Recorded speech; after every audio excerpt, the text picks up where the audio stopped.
Tracy Harwood. So I've done a little bit of digging around and I've discovered. Ricky Grove. Fog comes in on little cat feet. Phil Rice. This is the best film that I've seen all year and maybe ever. Damien Valentine. Use the machinima, Luke.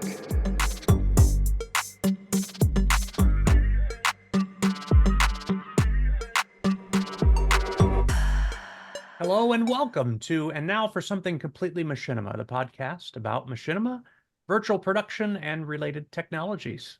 My name's Phil Rice, and I'm here with my co-hosts, Tracy Harwood, Ricky Grove, and Damien Valentine. Nice to see you. So today we're going to be talking about Ricky's film pick for the month, but he's got some kind of news-related items he wanted to share with us first. So why don't we kick off with that, Ricky? Sure, just a couple quick ones. I'd like everybody to know that I won the Grand Derriere Award just recently. It's because I purchased a Alienware laptop specifically for games with a RTX 4060, and if anybody knows, that's a good mid-range graphics card. It could easily play 1440p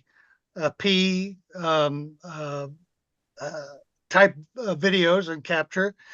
And I started playing with it a couple of months ago, and I kept getting all this stuttering and drop frames, which, if you know, as a gamer, is awful. And I just thought, oh no, I made a terrible choice. I did all this research and it was just wrong. Well, I kept playing with it and got used to it.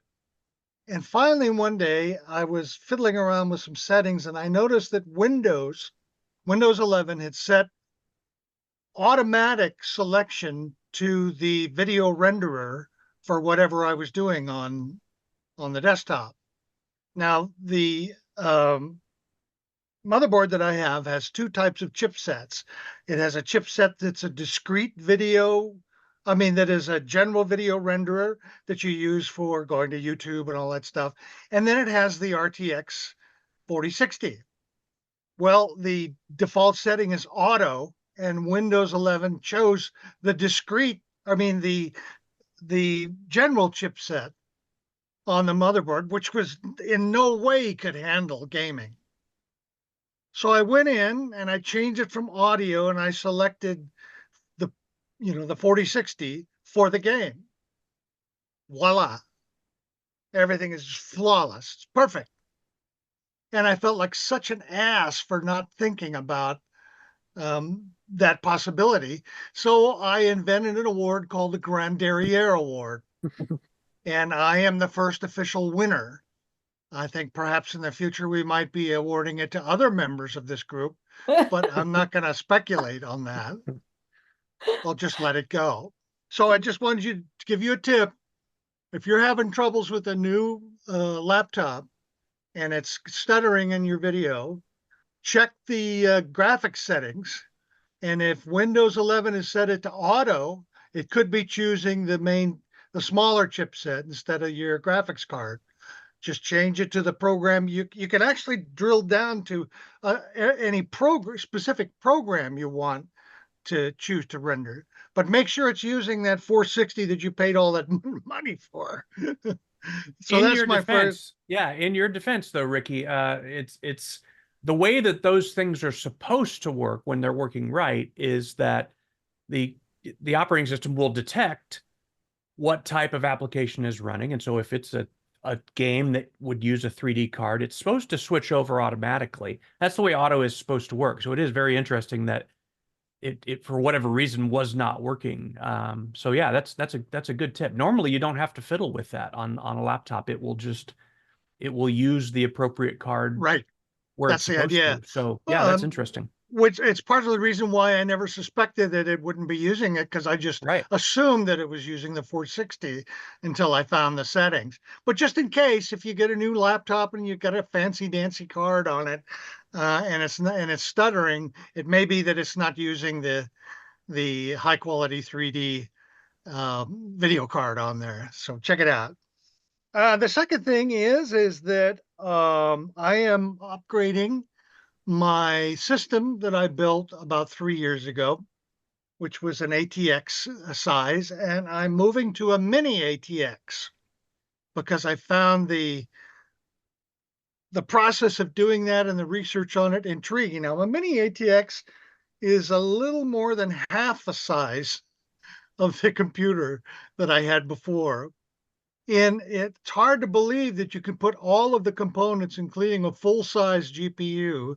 I have a AMD 6800X XT graphics card, which is 396 centimeters long.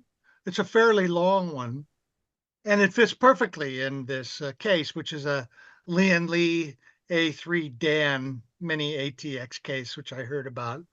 So what I'm doing is I'm doing an upgrade. I'm cannibalizing parts from the old unit and then upgrading the motherboard and the cooling in the new one.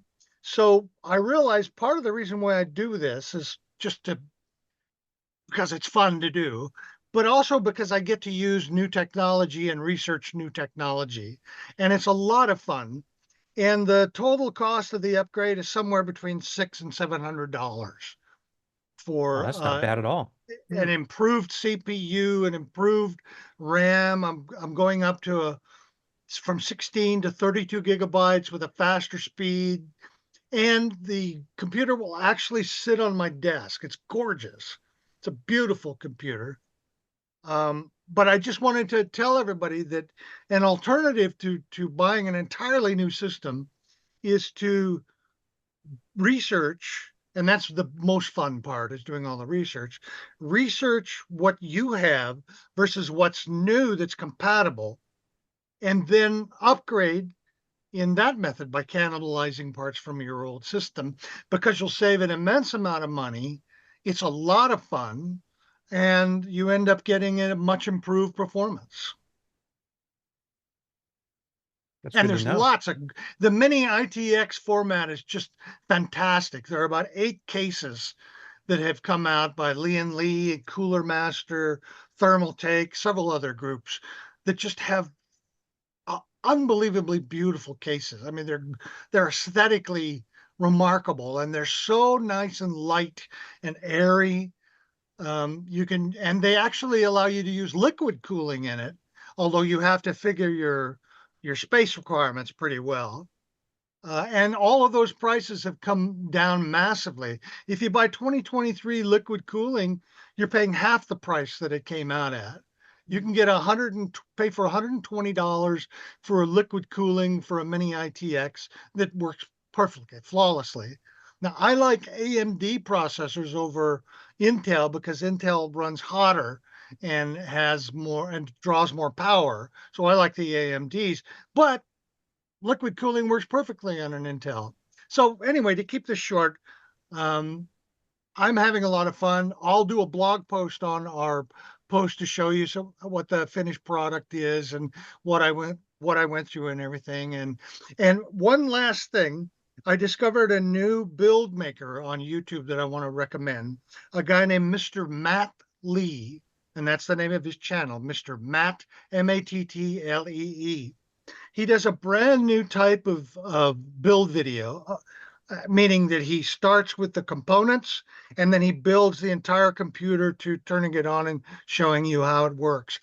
And he doesn't say a word. It's all Oh, done with wow. it's all done with pantomime and with very careful and enjoyable, funny editing.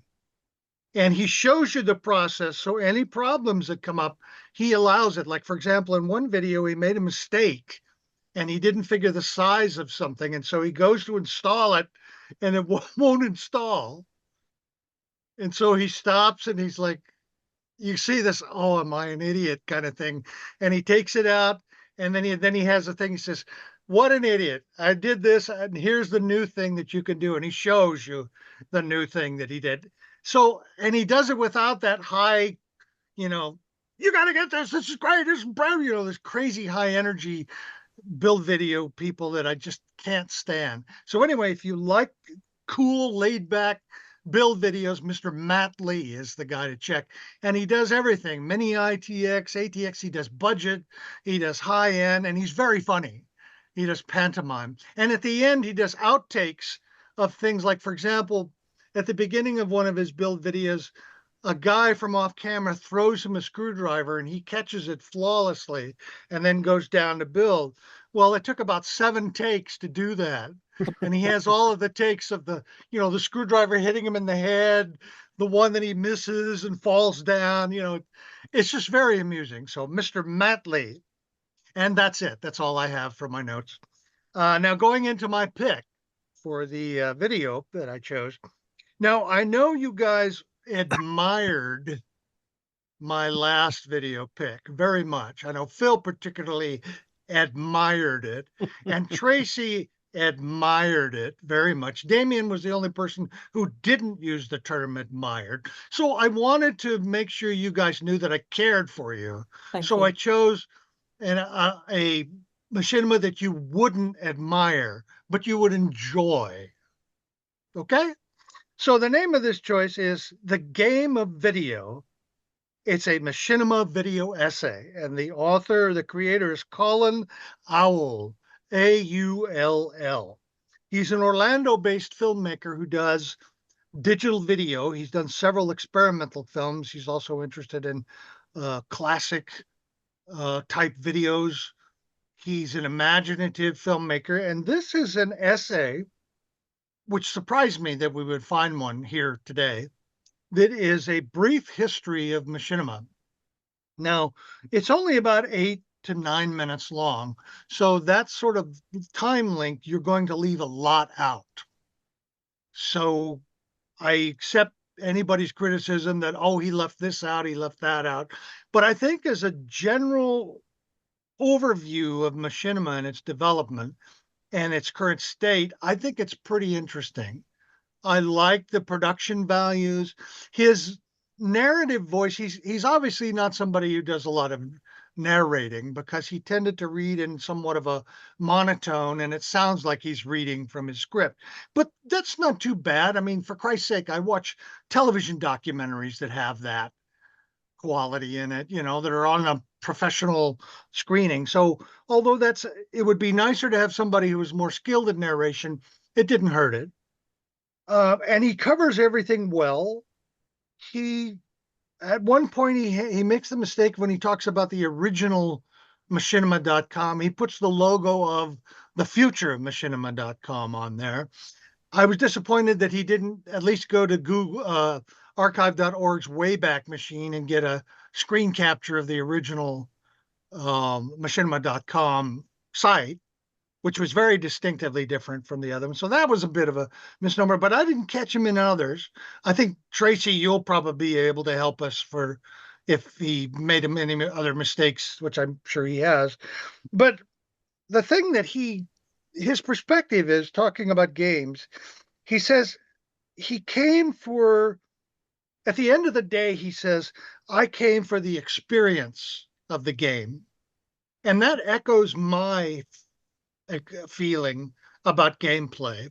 And so when I got involved in machinima, I wanted to recreate that experience of being inside of this game, this world, if you will, and the possible stories that could come of it. And I think Hugh Hancock had the same thing.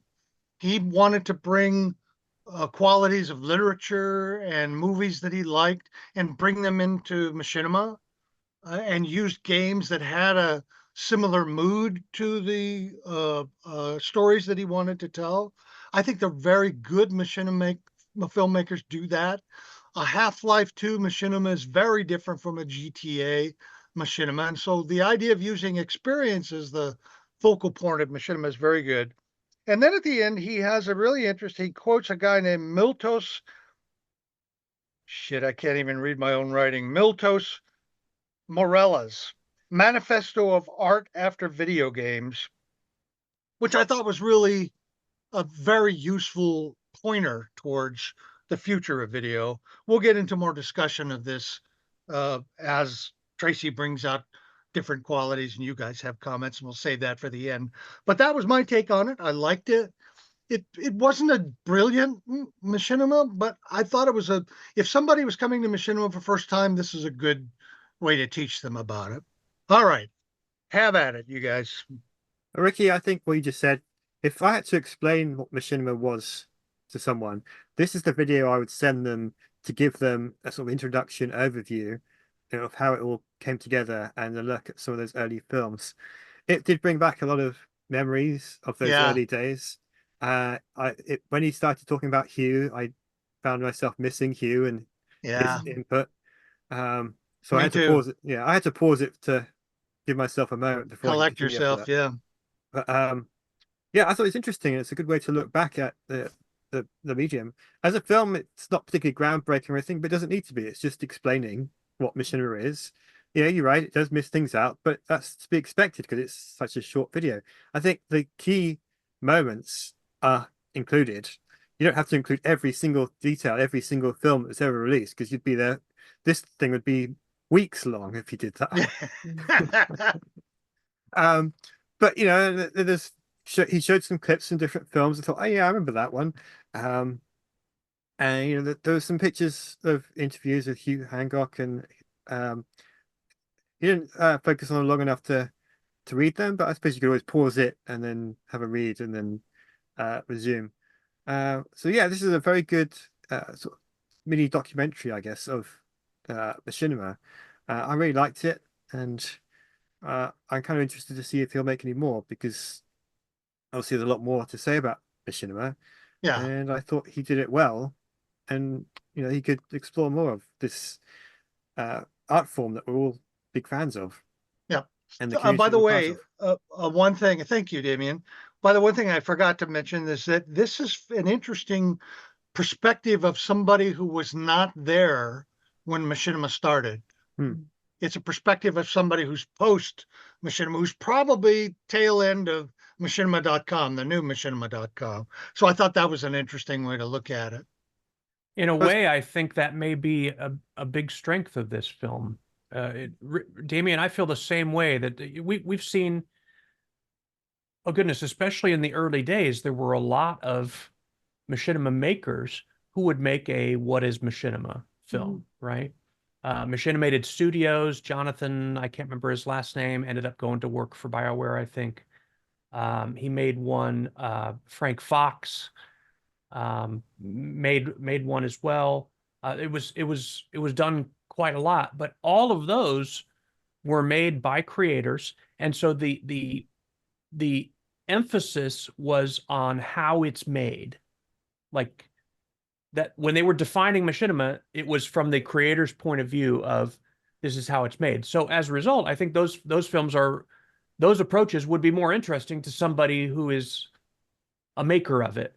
And it seems like this, the audience is more general, maybe for people who just enjoy the phenomenon of it, enjoy seeing it, enjoy discovering it. And so the emphasis isn't there's not a whole lot there to talk about, you know, technical how-to of how it's done. And I think that makes this more suitable as, like you said, Damien, as hey, if somebody asked me, what is it? This would be a good reference. There are some things that you know, it's impossible for people who have been involved with it as long as us to not notice little things that, you know, are not quite right. Or, you know, he does, like you said, Ricky, he meshes together the history of machinima.com as just one continuum. And we who were there know that's not the case, that it was a distinct thing when Hugh was running it, and then it became something entirely different. And he just kind of, those just kind of get rolled together. But I think that's kind of how history works, like it or not, you know, that's what we tend to do. There were little bits that maybe weren't right. He mentioned that Quake 1 was the first video game to ever allow recording of demos in the game and playback, and that's launched everything. Well, it's not entirely true. Doom did it before that. Doom was doing that in like the early 1990s, the very first Doom game you could do that. Yeah. But the thing is Quake re-implemented that at a time when internet gaming and the idea of being able to share this stuff more readily across the internet was a thing. So it was about the that thing may have that capability to record demos was possible in the early 90s, and I recorded some, but you couldn't really share them with anybody. Not really. You didn't Right. know how. And so, yeah, Quake came along at the right time with that feature, and then it did explode, like he said. He mentioned that Eschaton Nightfall was the first Quake 2 movie to use custom content. I'm not entirely sure that's the case. It was one of the first, and it was probably the most impressive use of custom content Right. maybe that was ever done in the game. The only exception I would think is the Ill Clan's Hardly Working, where they reskinned everything to this kind of classic cartoon look. That was an eye popper, right? And whereas in Eschaton Nightfall, there's still some Quake 2 textures in there that you can spot, that you recognize from bases and stuff. But the custom model that he did for the big event at the end of that movie, where the Cthulhu comes through or whatever it is that's happening there, I never saw anything like that again in Quake 2. It was groundbreaking. So I think those things can be forgiven, those little things. And like you said, Ricky, if they're approaching this as a historian, not as an eyewitness, they did a pretty good job, And yeah, they did not cover everything, but I mean, Tracy and Ben wrote a book that's how many hundreds of pages. That didn't cover absolutely everything. It didn't. Certainly more thorough than this, but it did not, you just can't. So, and we probably all have our own versions of what should be Of course. included as milestones in that Of history, course. right? Me personally, just very selfishly, I was like, why didn't you mention the expo? Because to us, that was like a really big deal. That was like a really big deal. The Machinima Film Festival, and then us kind of course, keeping that alive with the expo. And to us, at the center of that was the center of the universe. Epic making, yes. Yeah. Right. The truth is, the reach was what it was. So, anyway, I enjoyed it. It felt like a nicely produced school project, and I don't mean that at all condescending. That maybe it was produced for that. He calls it a video essay. Maybe it was made for a class assignment. I can see, a professor like Michael Nietzsche or something getting this in one of his classes, if he still does that at Georgia Tech. Yeah. And it's well made. It's not complete, but you history can't be. You select what you're going to pay attention to, and of course try your best to get it right. And I think in those regards, this video succeeds, and it's nicely produced. I think the narration is apt, just like you said, Ricky. I think it fits. It's it's a nice video. I really enjoyed it. I never would have found it on my own, I don't think. So I'm really glad you picked it, Ricky. Great. Before you launch, Tracy, I've got, I wanted to apologize to the author. The name of this manifesto that he quotes in the film is by Miltos Manetas.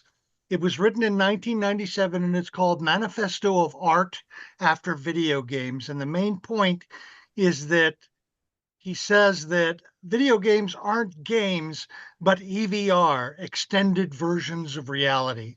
That's the point he's trying to make. Okay, Tracy, it's all yours.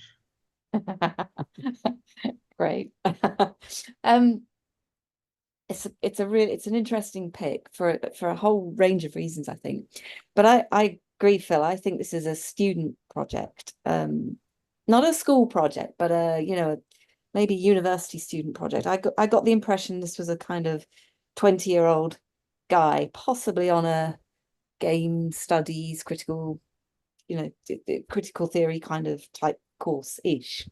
And I kind of come at my review from that kind of perspective, that this is a student commentary. I think it's really interesting that what we've got here is a new generation of student creators who are finding machinima, and also from our point of view, I kind of also find it quite recursive to hear it being said that this is one of the most complex forms of cinema that's been developed to date. I mean, we've heard that so many times over the years. But what was interesting was when he was making that comment, he was actually showing Hughes Percy Bysshe Shelley's adaptation of Ozymandias, which was, you know, my detailed notes. You know, that was released on the 18th of January 2000, just a couple of weeks after machinima.com launched. And if you remember, that was made in the Lithtech engine, which Hugh had been part of the development team on that. It's actually programmed by a guy called James Payne. And in fact, that film was actually intended to be a demo of Lithtech's film producer, you know, the software as a potential for making machinima, as well as a creative piece in its own right. Because of course Hugh was ever the pioneer.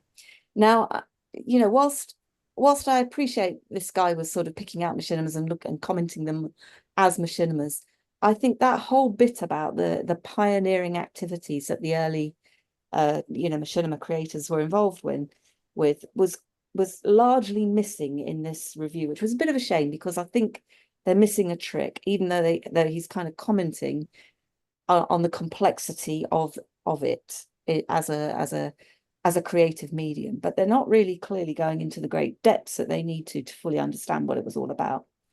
He then circles back to the Quake era and Diary of the Camper and shows images of, you know, like you said, .com from the de Beauvoir's years, which actually didn't begin until late 2004. And the images that were being shown there actually probably were from about 2008. YouTube itself wasn't even launched until 2005. So he's kind of, you know, his commentary and what he was showing was mixed. Wasn't, you know, he was talking about one thing but showing something else. Didn't really gel as well as it might have done had he have got a more you know, more sort of structured approach to what he was trying to show and how he was trying to show it. But actually, I think all of those comments really are quite minor, because you know, you can, you know, if you really want to sort of find out the background of it, yeah, you can pick up the book that Ben and I did on the pioneers, or you can go back to Paul's book, Paul Marino's book, that is, which was published in 2004, or even Hugh and Johnny's book, which was published in 2007. And there have been other books on it too, written by Matt Kelland. Matt's book, yeah, absolutely. Yeah. I couldn't remember what year that was. It was about 2005, I think it was. It was Yeah, I think that's 2005. right. Was it? Yeah. But any of those early pioneers, you could have kind of gone to and had a look at some of the timeline. But why I think it's interesting is because of the way the student reflects on some of the early comments. So he picks up Roger Ebert's observation, which was made in 2000, that the films themselves will not be as revolutionary as the techniques used to make them.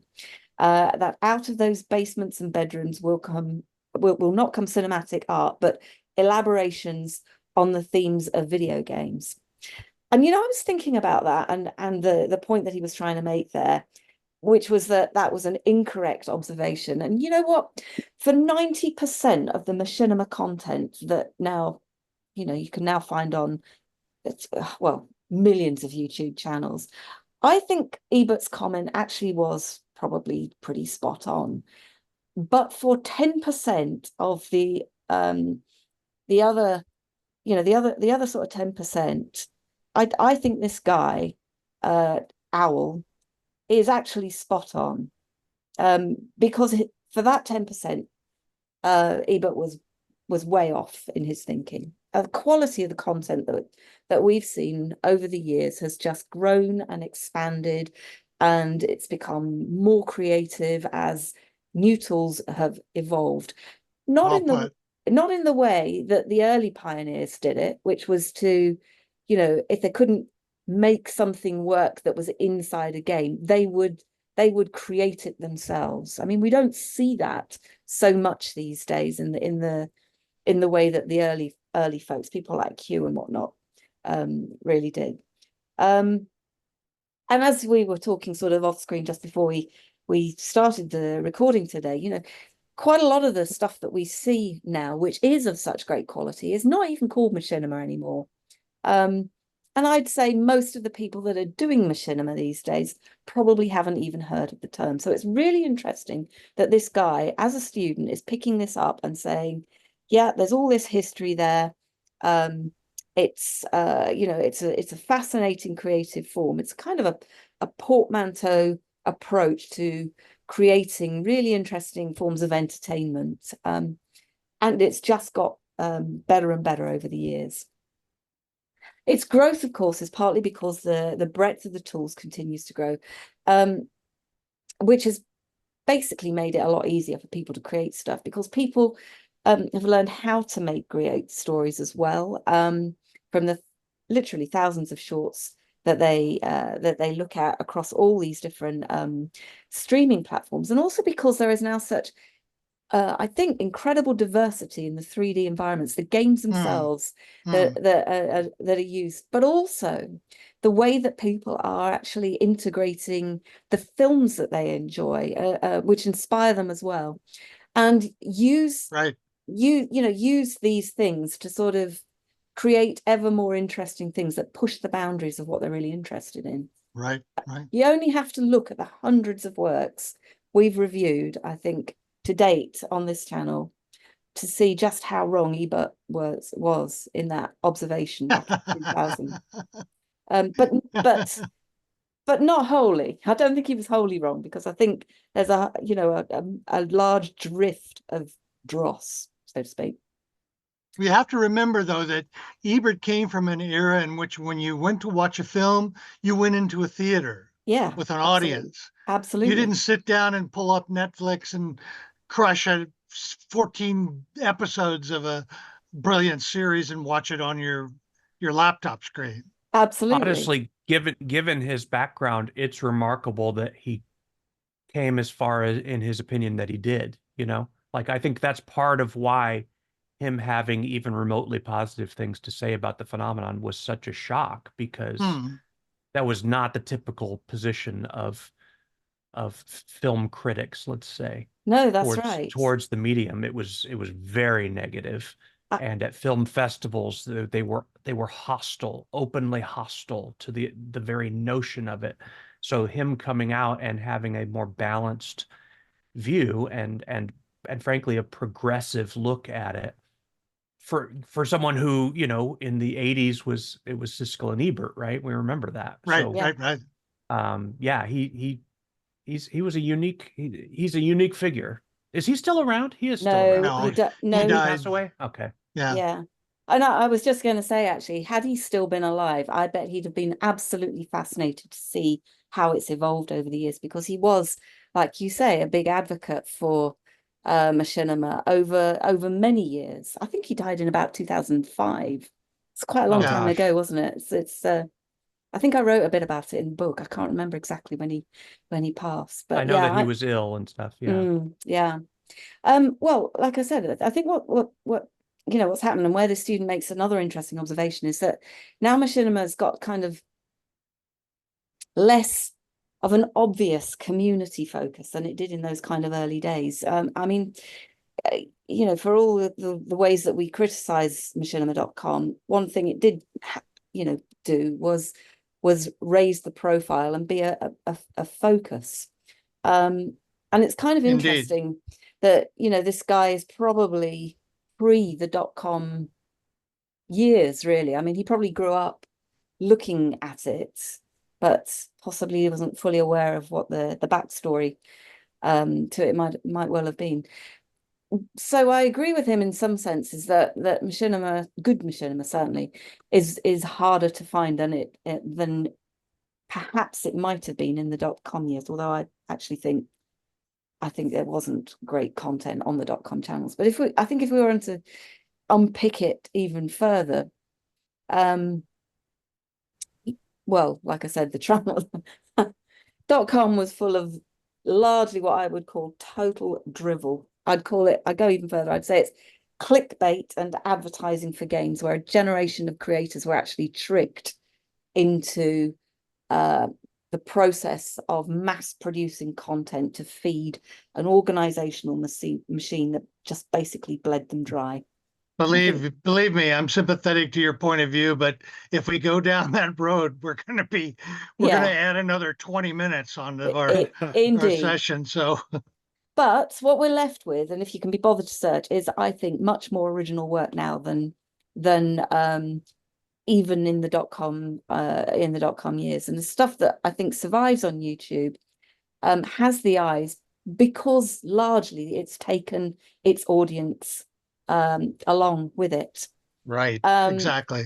and I think now there is a lot of new stuff which is much better quality than those .com years.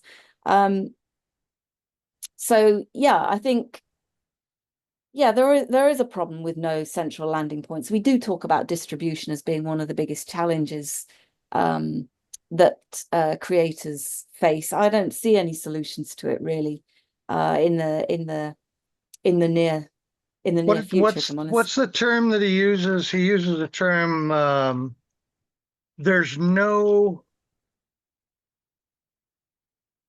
Is he saying no central landing points or something? no central, yeah, it wasn't landing pointed, no infrastructure That's right. Yeah. to show he makes a fallacious dichotomy, which I don't agree with, high art versus simple entertainment. Mm. I don't think that's how it breaks down. No, I don't either at all. But he says there's no infrastructure to gear you towards that high stuff. No, but there's a site called it's our website, and now for something completely machinima Yeah. that will steer you towards that more quality, more Curation. Yeah. Yeah. curation. That's it. Perfectly. That's a perfect word. Yes, We and curate it. curated is about right, and there are others that are curating content. They don't necessarily call it machinima, as we just sort of said, but there are others that are doing that, and it's just Right. you've got to do your groundwork. It's poorly tagged. The way that you find it is almost exclusively algorithmically driven. It's almost exclusively on those channels, and it's all about monetization for the various stakeholders. It's a fucked system, basically. We all know that. But there isn't a lot of other options at this moment in time because I don't really think Vimeo is it. I was very intrigued about him quoting Miltos Manitas.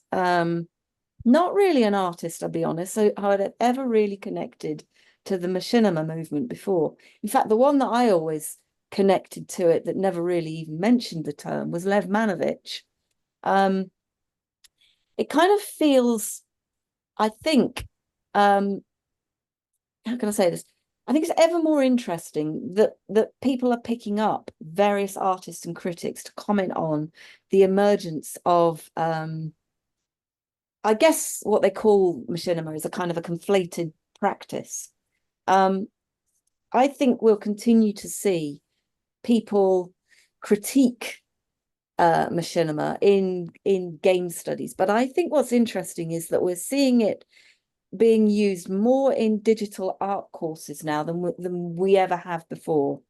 And there are people that are sort of like second or third generation creators that are teaching it and don't necessarily have a true link to the original way that it was created. So it's kind of generationally evolving, and I think that's what this young man is kind of picking up on. I mean, the other one that do you remember some time ago I interviewed a guy called David Blandy, and he was a mixed media artist as well. I think this was one of your picks as well, Ricky. Do you remember the bird flying? Is it GTA? Right. What was, I think, very interesting with his comments was because he was a game player and an artist, and the way that he'd been introduced to machinima was through his kind of academic course and whatnot. The thing they don't seem to actually include in the way they critique it and make sense of it is the role of community. We've said it so many times that community and how you devise what you're going to do, in and work in conjunction with the community is absolutely fundamental to sort of having you know, having a successful channel and you know, Yeah. having eyes on the work that you do. And it's almost like, you know, the people are being trained to be creators without understanding the role of community in this kind of context. It's a real Yeah. shame. Well, it's a Uh, more traditional view of art, it is. meaning It, it's the single artist creating the art. Whereas I think newer critics um, who take digital art courses and are looking at it from a fresher point of view, I think they tend to include community in it because they're do, part of a community anyway. yeah. Whereas the more older one, like this Milton fellow, his essay was done in 1997, Mm, which yeah. was a completely different world of machinima than it is now. Although his ideas are relevant, I'm more interested in seeing what happens with younger critics and younger filmmakers who don't come from that tradition, but come from simply experience of games and digital art. And then the ability, which is what machinima does so brilliantly, it allows you to be able to create things out of nothing with no budget, Yeah, you exactly. know? But what this And I like that. Miltos, I agree. But what this Miltos guy was saying is that, or what he seemed to be suggesting, and this young man seemed to be sort of making the observation on, was that machinima is an extension of life.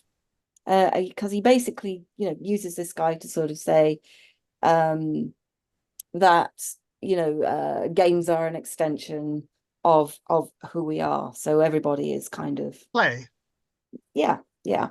Um, well, okay, but I didn't think it was a particularly sophisticated argument in the way that it was positioned. And I actually think one of the more sophisticated ways that that position has been put forward was another of your films actually, was Chris Uberman and the French film that we reviewed a few months back called Dans son corps, where Uberman was actually drawing on the philosophy of Empedocles, and he was making the point about life imitating art and questioning which of the virtual character, um, you know, what was the game real or was the human real? What's real, basically?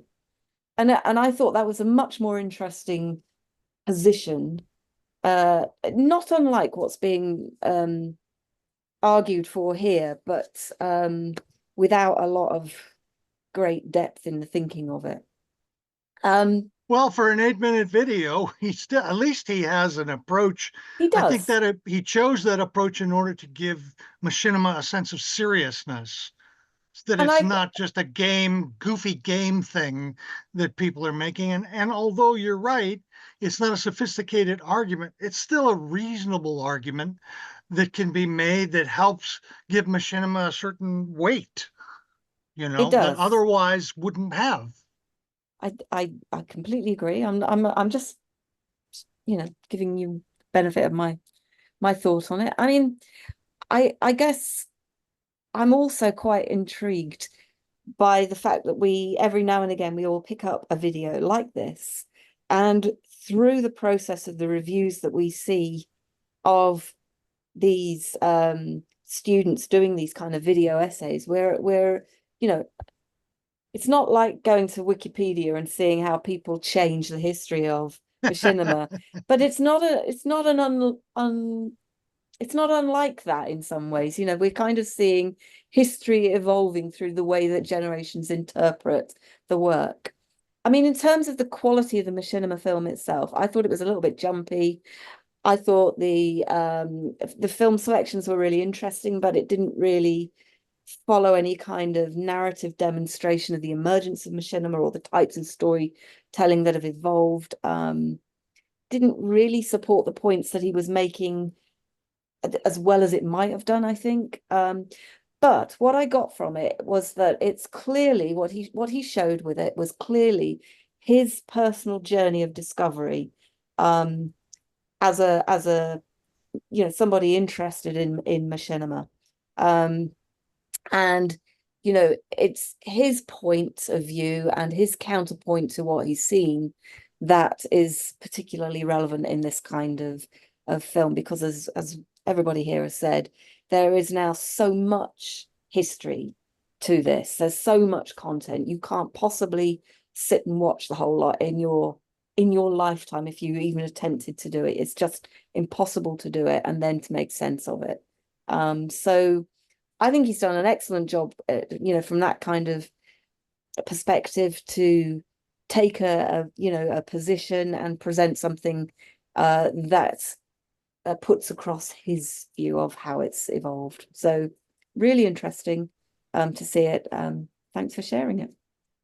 I think the one last thing is I think that the video essay form has been neglected in machinima, and I'd like to see more of that, meaning that you have a position, as Tracy points out, on a topic, and then you bring up various proofs and expressions and examples in an interesting format. I think machinima is such a great form for that, and I'd like to see more. All right. Well, that will wrap up this episode. Wonderful pick, Ricky. Thank you very much. Like you said, it's been a while since I can't remember the last time we've seen a video essay on this show. And yeah, made for some very interesting discussion. You listeners, we need your feedback. If you'd like to reach us, you can do so at a comment anywhere you see this podcast posted, or you can drop us an email at talk@completelymachinima.com. On behalf of myself, Tracy, Ricky, and Damien, we will see you next time. Thank you very much. Bye-bye. Bye. Bye.